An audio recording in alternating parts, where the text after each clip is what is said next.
Hi, I'm Nelani Nettrour, and I'm going to read to you from my book, The Dragonlands, Book 1, The Ripple. It's illustrated by Heather D. Nettrour, and it is dedicated to Shay, Savannah, Tyler, Travis, and Tiana. On the last track, Heather will sing a ripple. For two young children, life was about to change. There was no warning of what was about to happen, no notice given of what would be. It had started out as a typical day, but it would end in anything but a typical way. William, aged 10, and his 6-year-old sister Dusty were playing in their yard. As the American flag waved upon the flagpole, a mysterious ripple appeared near the ground below it. At first it was hardly noticeable, but then, for no apparent reason, it began to grow and stretch. It almost looked like a heat ripple, but being a cool spring day, it wasn't hot.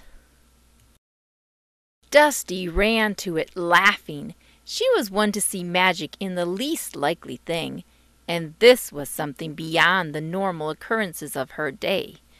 This time her wild and fanciful imagination was not even close to what was happening. But whatever it was, she didn't seem to need to understand it. Arms waving wildly, ready to embrace any new adventure, she ran. William, on the other hand, felt a sense of deep concern and an instant foreboding. "Dusty, stop!" William yelled his warning. Dusty turned back and laughingly said, "Don't be silly. What could happen?" She was not about to miss out on such a wonderful experience as running through a ripple. She'd never done that before. William had almost reached her. His heart pounded as he grabbed for her, even before he got to her spot. But he was too late. Panic gripped his heart as Dusty stepped into the ripple and vanished before his eyes. And as she did, the ripple itself began to shrink, and fast. "No!" William screamed. He jumped into the ripple behind her as it disappeared from earth.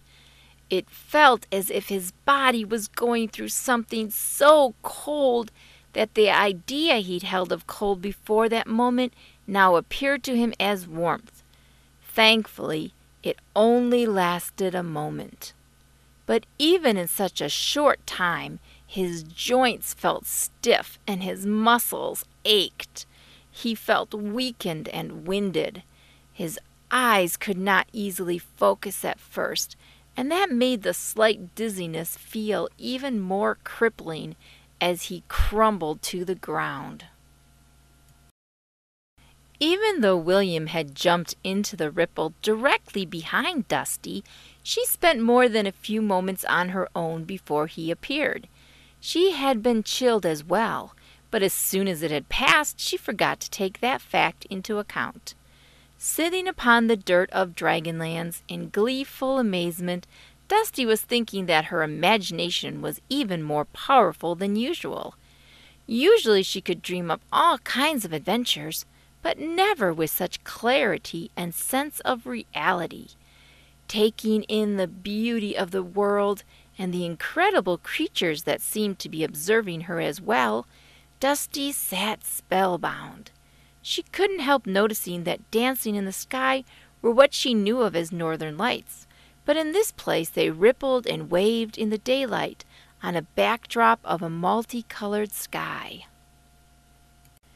After his initial confusion and shock, William took in the sights around him. The dazzling colors of everything, from the tree bark to the dirt, clearly revealed to him that they were nowhere near the home they'd left behind.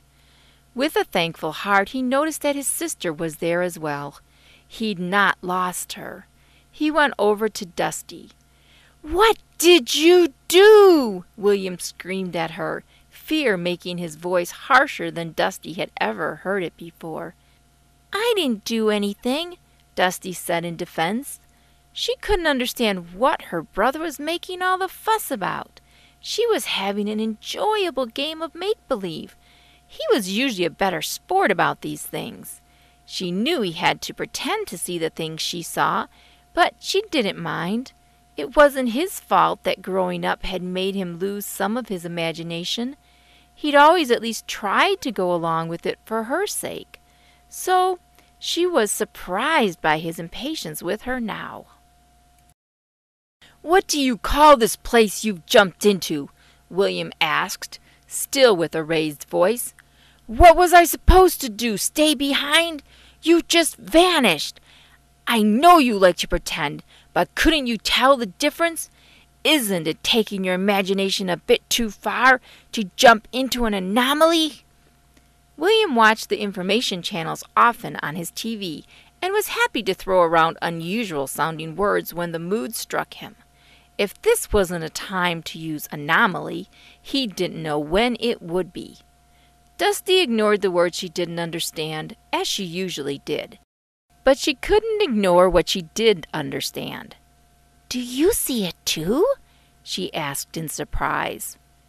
"How can I miss it?" William yelled, not knowing what else to do. He was confused and not at all amused. Suddenly they noticed someone out of the corner of their vision, and they both turned to see who it was. A boy, age 10, dressed in red, white, and blue, with ultramarine blue hair and crimson red eyes, stood holding a red staff with a blue orb. He had a complete look of puzzlement on his face. The children in front of him were not like any children he'd ever seen before. Immediately he noticed that they had no weapons, no staff, no dragon or dragon fairy, and their hair was the most unusual colors.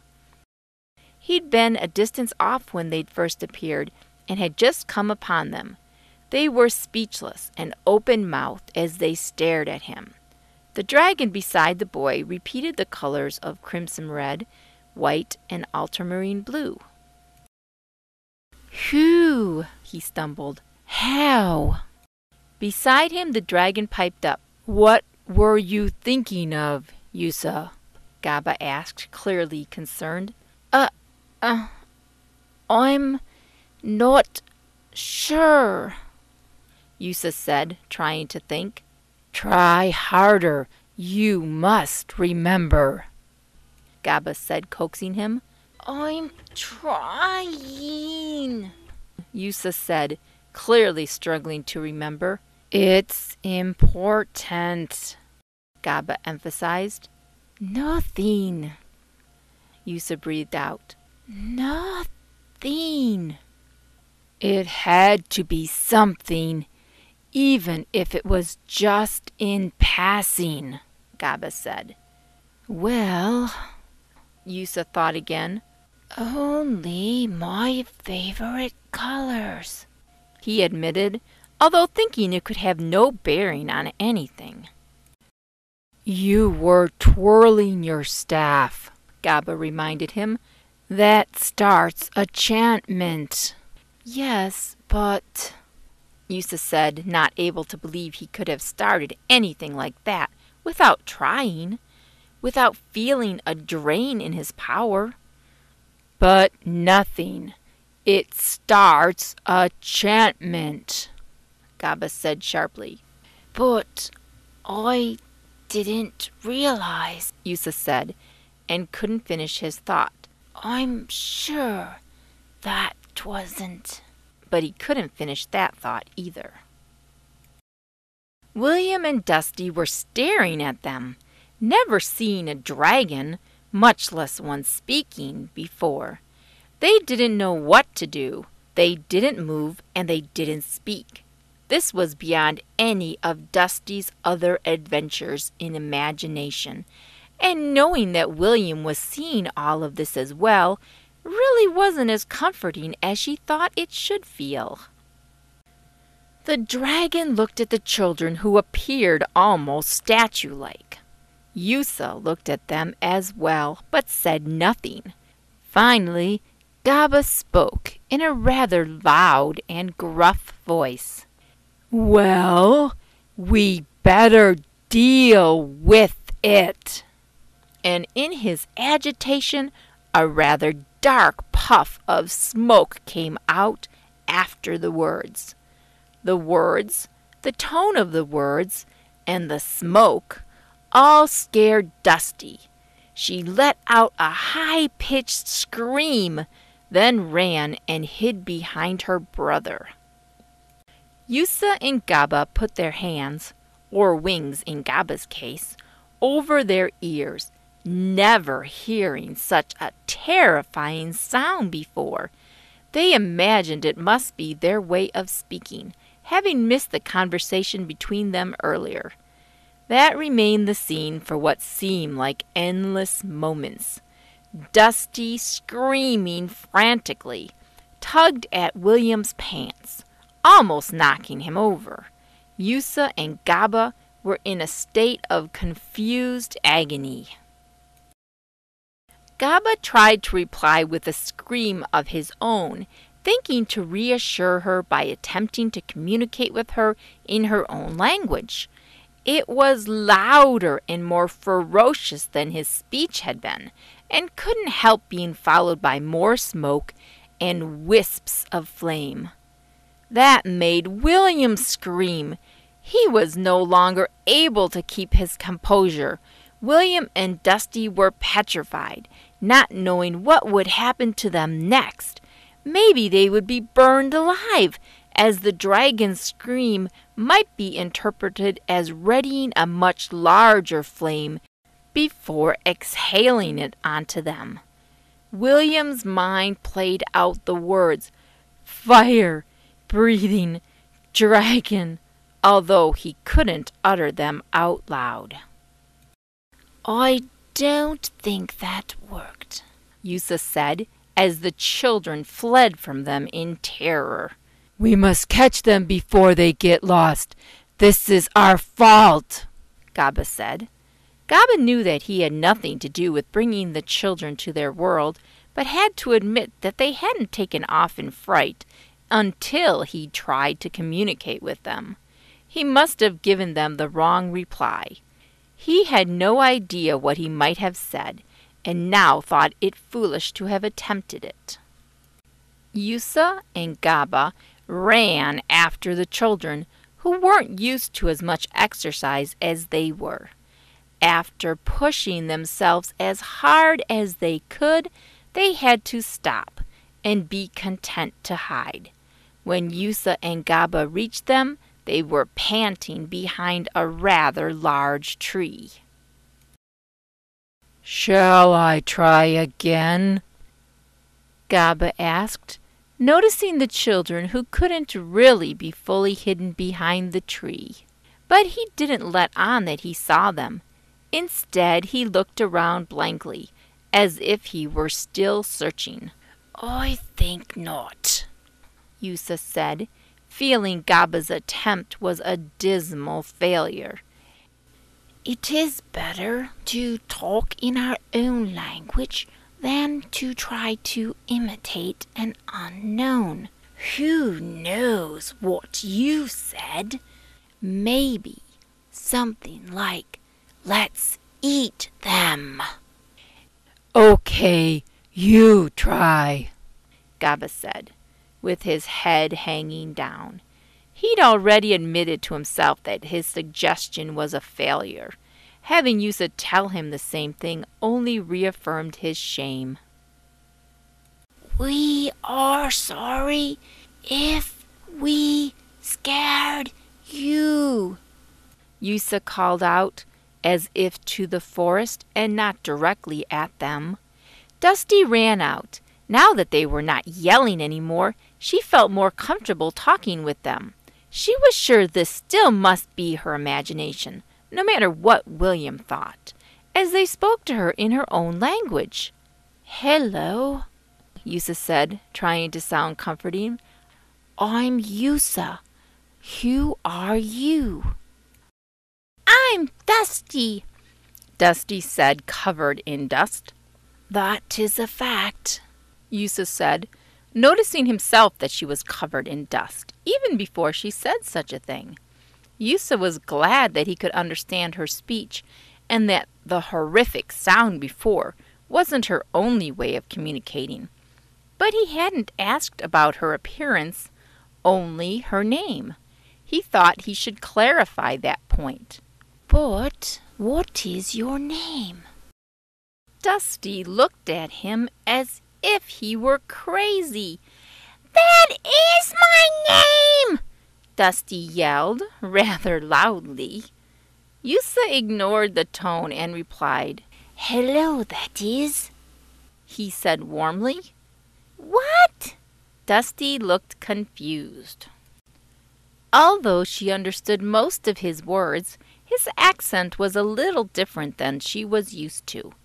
It took her a few moments of puzzlement as she contemplated what Yusa meant by his comment before she realized what he thought. Dusty burst out laughing. "No, silly! My name is Dusty, not that is," Dusty said with giggles. "Oh, sorry," Yusa said. "But you must admit you are very dusty, and that is sounded more like a name to me than Dusty." "I guess so," Dusty said, looking down at her outfit. It was covered with the colorful dirt she'd been sitting in. It was a most beautiful mix of colors, but still dust all the same. Of course, she couldn't see that her face was covered in the fine dust as well. She'd found it amazingly soft when she'd first arrived and couldn't help digging her hands into it. She rubbed her face a few times, as children her age often do. Then, when she started crying, she streaked it with her tears. Wiping her face in a haphazard way had streaked it even further. Not desiring to remain that way, she shook herself off, patting her sweater, sweatpants, and jumper. She stomped her feet as well, which didn't really help the situation, as a cloud of dust rose up and choked Yusa and her. William was still behind the tree, listening, but not sure what he should do next. "Will, you come out!" Dusty said in a commanding voice. "I am out. Where do you think I am?" Yusa asked, confused by her abrupt comment, or command. He wasn't sure which. It only took Dusty a moment this time to realize his misunderstanding. She burst out laughing again. "It is rather funny," Dusty said through her giggles. "You use the same words as we do, but you do get confused easily, don't you?" Dusty stopped to think for a moment before she continued. She spoke slowly and clearly, as if she were speaking to a baby, emphasizing each word. "My brother's name is Will. He is behind the tree. I want him to come out." Now Yusa was the one to laugh. Was all he could say, between more laughter. Then Gaba started laughing, and Dusty started up again. In the midst of all this laughter, William came out. What else could he do? His sister couldn't be braver than he was. Besides, it was hard to be frightened when everyone was laughing. With all the laughter, even the attitude of the planet seemed awash in joy, as the blue sunlight came streaming through a pink-toned cloud. William felt better. He smiled brightly. "Hello," William said. "My whole name is William. That might help." "Yes, it does," Yusa said. Then Yusa greeted William with Dragonland's traditional greeting, which was pointing their weapons at each other and touching the tips together. But since William had no weapon and didn't understand that this was a greeting, he was startled. Wait, what did I do? William asked in a frightened, quivering voice, thinking he was about to be exploded into bits. What's wrong? Yusa asked, clearly surprised by William's reaction. He'd seemed so happy only a moment before. What could have caused the change in him? Your weapon. What? William stumbled. Yusa quickly lowered his weapon. I'm sorry. I forgot you might not know, Yusa said. It's just how we greet one another. But I guess you don't, since I see you didn't bring your weapon. I don't have a weapon, William said, clearly confused. Why would I? Well, let's see, Yusa said, strumming his finger on his chin. Maybe the ogres, giants, banshees, hydras, the griffins from Mount Drast, Yusa started with. But not the griffins from the Mountain of the Sun, Gaba said, reminding him. He had many friends from the Mountain of the Sun, and the griffins were some of his best. Okay, not those, but I didn't say all griffins, did I? That's why I said Mount Drast, Yusa argued with his dragon. But how are they to know? Gaba asked. I guess you're right there. Now, where was I? We don't want to forget the terrible harpies and the dreaded basilisk, Yusa added. I see. William stuttered, not wanting to know more. How do we get home? How did you get here? Yusa asked casually, hoping it wasn't because of whatever he did, which he had no idea how to fix. It might be just a coincidence. It could be that. That wasn't impossible. They could have come down from some mountain village he hadn't been to before. It didn't have to be his fault. Yusa held out hope as long as he could. Dusty jumped up. A ripple! A ripple! Yusa wasn't encouraged by that answer. Now that he thought about it, he had remembered seeing a ripple out of the corner of his eye, drifting off into the forest when he was daydreaming of his favorite colors. But he still was hoping that it had nothing to do with his enchantment, if indeed he had started one. Was it near anything red, white, and blue all together? Yusa asked, still holding out hope, until he noticed the color of their clothing. Then his heart sank, even before William gave the answer. How had he missed seeing that they were wearing his favorite colors themselves? It was under our flag, which has red and white stripes and white stars on blue, William said. The realization of his part in opening a gateway between his world and wherever Dusty and William were from came to him in full force. Yusa fell to the ground with his head in his hands, moaning. Oh no, it was me. Neither William nor Dusty understood why this news should distress Yusa so.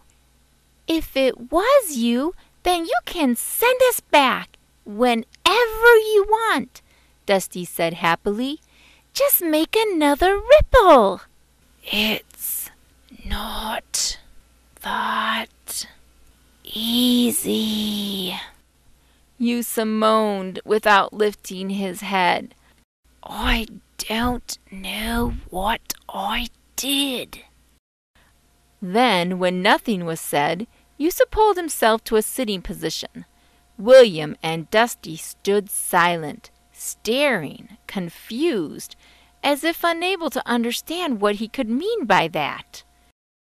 I could make another ripple, but it could lead to a multitude of worlds and times.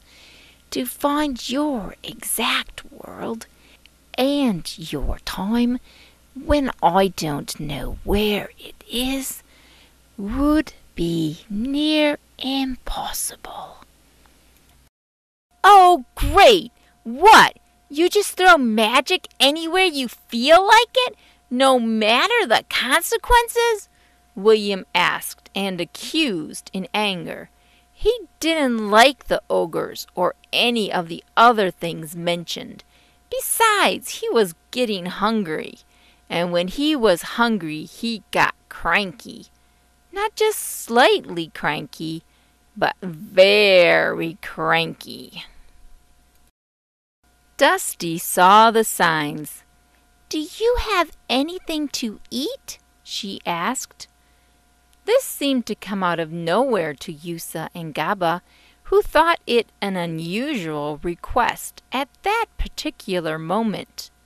Of course, Yusa said. But what brought that up?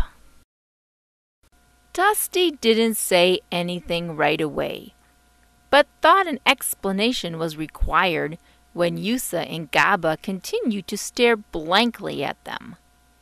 Will gets grumpy if he doesn't get to eat soon enough, Dusty said, knowing well this fact.